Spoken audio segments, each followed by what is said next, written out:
আপনি কি জানেন এমন একজন নবী সম্পর্কে যে কিনা শত বছর যাবৎ ঘুমিয়েছিলেন? যখন হযরত উজাইর আলাইহিসসালাম আল্লাহকে বলেন, হে আমার রব, আপনি মৃত ব্যক্তিকে কিভাবে জীবিত করেন যে কিনা মাটিতে মিশে যায়? এটা বলে যখন তিনি একটা গাছের নিচে গাধাকে বেঁধে তিনি শুয়ে পড়লেন, তখন আল্লাহ তাআলা ওনাকে শত বছর যাবৎ ঘুম পাড়িয়ে রাখলেন। যখন তিনি শত বছর পর ঘুম থেকে উঠলেন, তখন তিনি মনে করলেন, আমি সকালে ঘুমিয়েছিলাম, সন্ধ্যা ঘুম থেকে উঠলাম।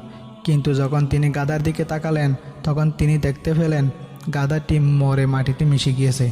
তখন হযরত উজাইর আলাইহিসসালাম আল্লাহকে বললেন, হে আমার রব, এটা আমি কি দেখলাম? তখন আল্লাহ তাআলা বললেন, আমি তোমাকে শত বছর যাবৎ ঘুম পাড়িয়ে রাখছিলাম।